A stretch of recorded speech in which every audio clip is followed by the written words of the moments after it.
Indian matric மேல்நிலைப்பள்ளி மாணவர் சேர்க்கை ப்ரீகேஜி முதல் 11ஆம் வகுப்பு வரை. Indian Matriculation Higher Secondary School. Admissions are open from pre-KG to 11th standard.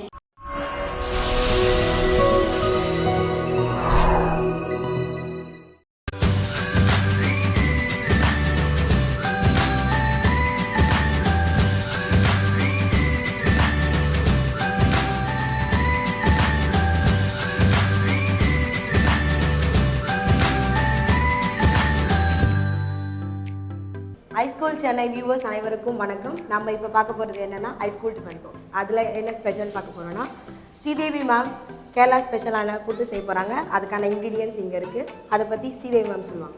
ருசியான குழாய் புட்டு செய்ய தேவையான பொருட்கள்: அரிசி மாவு 2 கப், தேங்காய் துருவல் 2 கப், வாழைப்பழம், சர்க்கரை, சிறுபயிறு தாளிக்க, தேவையான அளவு எண்ணெய், கடுகு, காய்ந்த மிளகாய், கறிவேப்பிலை, தேவையான அளவு உப்பு. வாங்க ருசியான குழாய் புட்டு செய்கிறது எப்படின்னு பார்க்கலாம். ஃபஸ்ட்டு இந்த ப்ரிப்பரேஷனுக்கு நமக்கு வார்ம் வாட்டர் வேணும். ரொம்ப கொதிக்க வேண்டாம், கொஞ்சம் லைட்டாக வார்மாக இருந்தால் போதும். நான் ஃபஸ்ட் கொஞ்சம் தண்ணி சூடு பண்ணிக்கிறேன்.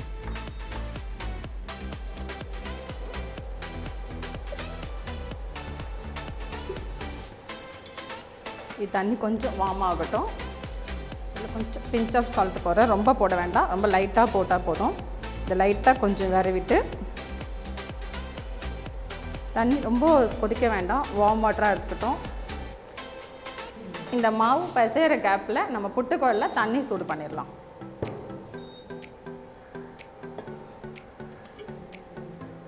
இந்த லைன் புட்டுக்குள்ள தண்ணி வந்துட்டு உங்களுக்கு புட்டுக்குழல்லையே இந்த ஒரு லைன் மாதிரி கொடுத்துருப்பாங்க. அந்த லைன் வரைக்கும் தண்ணி ஊற்றி நீங்கள் ஹீட் பண்ணிக்கோங்க. தண்ணி நல்லாவே கொதிக்கணும் புட்டுக்குழலுக்கு. இது புட்டு மாவு வந்து நம்ம இடியாப்ப மாவு சப்பாத்தி மாவு மாதிரி தண்ணி நிறைய விட்டு நல்லா அப்படி பிசையக்கூடாது. புட்டுக்கு வந்து ரொம்ப மைல்டாக தண்ணி விட்டு நல்லா உதிரியாக இருக்கணும் மாவு. நான் இப்போ செஞ்சு காட்டுறேன் எப்படின்னு உங்களுக்கு. தண்ணி வந்து ஜஸ்ட் இப்படி தொளிக்க தான் செய்யணும். நம்ம இப்படி தொளிச்சு தான் பிசையணும். தண்ணி ஊற்றி பிசையக்கூடாது.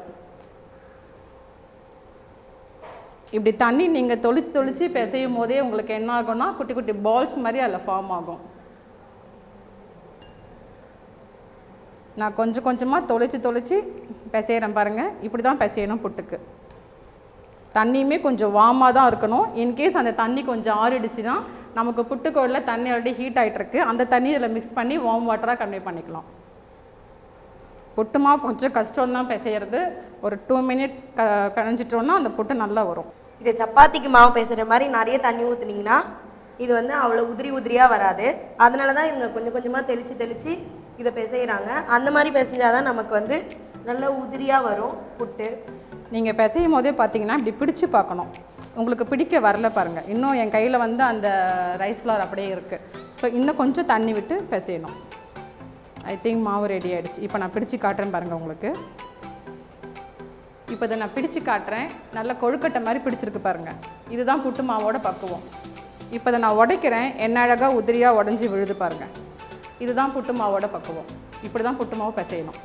நம்ம இதுக்கப்புறம் தண்ணி ஊற்ற வேண்டாம். இதுக்கப்புறம் தண்ணி ஊற்றுனீங்கன்னா அது லைக் இடியாப்ப மாவு மாதிரி ஆகிடும். இப்போ நான் புட்டு மாவு நல்லா பிணைஞ்சிட்டேன். இந்த கேப்பில் பார்த்தீங்கன்னா தண்ணி நல்லாவே கொதிச்சிட்டு இருக்கு புட்டு குழலில். இப்போ நம்ம இந்த குழலில் இந்த மாவை ஃபில் பண்ண ஆரம்பிக்கலாம். ஃபஸ்ட்டு பார்த்தீங்கன்னா இந்த புட்டு குழலில் ஒரு அச்சு கொடுத்துருப்பாங்க. இந்த அச்சை வந்து இதுக்குள்ளே போட்டுட்டு ஃபஸ்ட்டு தேங்காய் பூ ஃபில் பண்ணுங்க. எல்லாம் ஒரு கை தான். தேங்காய் பூ ஒரு கை போடுங்க. ரைஸ் ஃப்ளார் வந்து கொஞ்சம் நல்லா அதிகமாகவே எடுத்துக்கோங்க. ஒரு கை தேங்காய் பூ போட்டிங்கன்னா 2 கை புட்டு மாவு போடுங்க. அகைன் ஒரு கை தேங்காய் பூ போடுறேன். அகைன் 2 கை புட்டு மாவு போடுறேன்.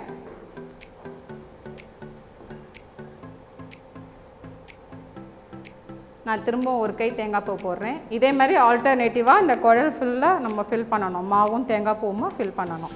உங்களுக்கு ஏலக்காய் பிடிக்கும், அந்த ஃப்ளேவர் பிடிக்கும்னா அந்த மாவு பிசையும் போது நீங்கள் ஏலக்காய் தூள் போட்டு பிணைஞ்சிக்கலாம். இது ஈவினிங் ஸ்நாக்ஸாக சின்ன பசங்களுக்கு நீங்கள் கொடுக்கலாம். சின்ன பசங்க மோஸ்ட்லி ஏலக்காய் தூளை வந்து லைக் பண்ண மாட்டாங்க. அதனால தான் நாங்கள் ஏலக்காய் தூளை அவாய்ட் பண்ணியிருக்கோம். இதில் பெரியவங்க சாப்பிட்ணுன்னா நீங்கள் ஏலக்காய் தூளை போட்டுக்கலாம்.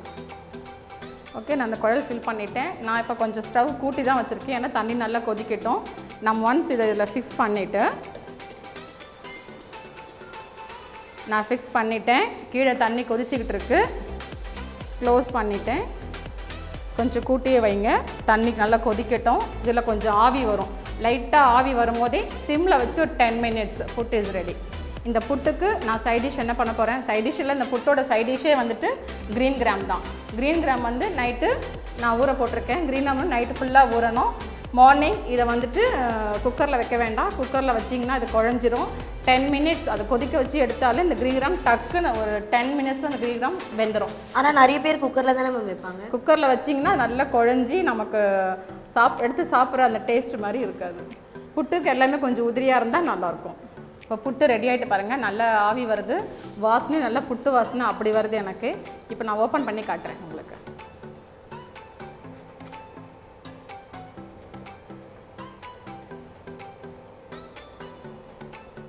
இப்போ புட்டு நல்லா வெந்துருச்சு. இப்போ நான் உங்களுக்கு எடுத்து காட்டுறேன் பாருங்கள். இது எடுக்கும்போது கவனமாடுங்க. கீழே வந்து கொதிக்கிற தண்ணி இருக்குது. கையில் ஆவி பட்டுரும். எப்படி ஆவி அடிக்குது பாருங்கள். இந்த தண்ணி கொதிச்சுக்கிட்டே இருக்கட்டும். நமக்கு இன்னொரு புட்டு வைக்கணும்னா நம்ம திரும்பவும் அதே மாதிரி புட்டு ஃபில் பண்ணி இந்த தண்ணியில் நம்ம திரும்பவும் அதை புட்டு வேக வச்சு எடுத்துக்கிட்டே இருக்கலாம். அப்போ நம்ம பிசைஞ்ச மாவை திரும்பியும் ஆல்டர்னேட்டிவாக அந்த கோகனட் இதுவை போட்டு திரும்பியும் நம்ம ரெடி பண்ணிட்டே நம்ம ஆல்ரெடி மாவு பிணைஞ்சு வச்சுருக்கோம் இல்லையா, அந்த மாவு திரும்ப திரும்ப யூஸ் பண்ணிகிட்டே இருக்கலாம். இப்போ நான் புட்டு எடுத்துட்டேன். இது எப்படி எடுக்கணும்னு பாருங்கள். ஒரு கரண்டியோட பேக் சைடு எடுத்துக்கோங்க. எடுத்துகிட்டு நம்மளோட அச்சு கீழே இருக்குது. நம்ம அந்த அச்சில் இப்படி ஃபோர்ஸ் பண்ணிங்கன்னா புட்டு வந்து நம்ம பிளேட்டில் விடும். மெல்லமாக எடுங்க. அந்த ஷேப் நல்லா அழகாக வந்து விழும் பாருங்கள். அப்படியே இப்படி லைட்டாக அந்த கரண்டியோட பேக் சைடை வச்சு இப்படி தள்ளிட்டே வந்தீங்கன்னா நம்மளோட அச்சு வந்து விழும் பாருங்கள். ஸோ புட்டு ரெடி ஆகிட்டு பாருங்கள். ஸோ இந்த ஸ்ட்ரக்சரும் அந்த கன்சிஸ்டன்சியும் ரொம்ப நல்லா இருக்குது. ரொம்ப எம்மியான வாசனை வருது. நல்ல வாசனை. புட்டு வேகுமோ சரி எடுக்குமோ சரி நல்ல வாசனை இருக்கும். திரும்பவும் நம்ம இந்த அச்சு போட்டுட்டு நம்ம ஆல்ரெடி மாவு இருக்குல்ல, அந்த மாவும் தேங்காய் பூவும் நம்ம இந்த ஹாட் வாட்டரில் அகைன் எடுத்துகிட்டே இருக்கலாம். நம்ம புட்டு எவ்வளோ தேவையோ பண்ணலாம். புட்டு நீங்கள் மெல்லமாக எடுத்திங்கன்னா அந்த மாவு பிசைஞ்சதும் பக்குவம் பிசைஞ்சிங்கன்னா இந்த புட்டு ஸ்ட்ரக்சர் அழகாக வரும். இப்போ புட்டு ரெடி ஆகிட்டு இதுக்கு சைட் டிஷ் வந்து நான் சிறுபயிறு எப்படி தாளிக்கணும்னு சொல்லி காட்டுறேன் உங்களுக்கு. இப்போ பச்சைப்பயிறு இங்கே வச்சுட்டாங்க. இதுக்கான தாளிப்பு பண்ண போகிறாங்க. ஃபஸ்ட்டு இது கொஞ்சம் எண்ணெய் ஊற்றிக்கிறேன். நான் இன்னைக்கு கிரவுண்ட்நட் ஆயில் தான் எடுத்திருக்கேன். உங்களுக்கு என்ன ஆயில் பிடிக்குமோ நீங்கள் அதை யூஸ் பண்ணிக்கலாம். கிரவுண்ட்நட் ஆயில் ரொம்ப ஹெல்த்தி, அதனாலே இவங்க கிரவுண்ட்நட் ஆயில் எடுத்துருக்காங்க. சின்ன பசங்களுக்கு கொடுக்கறதுனால கிரவுண்ட்நட் ஆயில் இஸ் பெட்டர். கொஞ்சம் எண்ணெய் காயட்டும். எண்ணெய் காஞ்ச பிறகு கொஞ்சம் கடுகு. இப்போ இந்த கடுகு நல்லா பொரியட்டும்.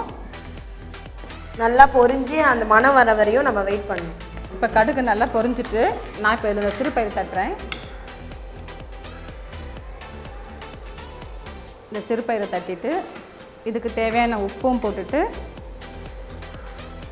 நம்ம ஏற்கனவே புட்டுக்கு வச்சுருந்த தேங்காய் பூ இருக்குது இல்லையா, அதையும் ஒரு கை போட்டு. ஸோ இப்போ சிறுபயிறு தாளிப்பு முடிஞ்சிட்டு பாருங்கள். நான் இதில் வச்சு காட்டுறேன். ஆல்ரெடி புட்டு அவிச்சு வச்சுருக்கோம். இது கூட சிறுபயிறு,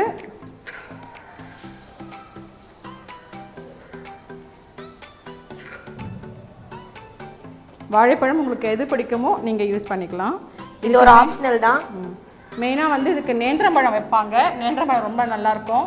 எனக்கு அது கிடைக்கல, அதனால் பச்சைப்பழம் வைக்கிறேன். புட்டு, பயறு, வாழைப்பழம், சர்க்கரை.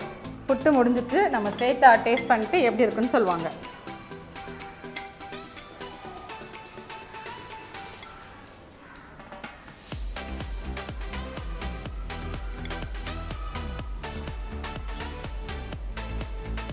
இங்கே பார்த்தீங்கன்னா சிறுபயிறு புட்டு இருக்குது. இதை நான் சாப்பிட்டு பார்த்து எப்படி இருக்குன்னு சொல்கிறேன். சிறுபயிறு நல்லா வெந்திருக்கு. தாளிச்சதுனால இன்னும் ரொம்ப நல்லா இருக்குது. உப்பெல்லாம் கரெக்டாக இருக்குது. புட்டு பார்த்திங்கன்னா நல்லா கன்சிஸ்டன்சி நல்லா இருக்குது. நல்லா உதிரி உதிரியாக வந்திருக்கு. இந்த மாதிரி இருந்தால் சின்ன பசங்களுக்கு ரொம்ப பிடிக்கும். ரொம்ப நல்லா இருக்குங்க. Thank you very much. நாங்கள் செஞ்ச புட்டை நீங்களும் உங்கள் வீட்டில் செஞ்சு பாருங்கள். உங்களுக்கு எதனா டவுட்னா கமெண்ட் பாக்ஸில் தெரிவிங்க. இது மாதிரி இன்னொரு சுவாரஸ்யமான ரெசிபியோட உங்களை அடுத்து நான் சந்திக்கிறேன். டாடா பாய் பாய் ஃப்ரம் ஸ்வேதா.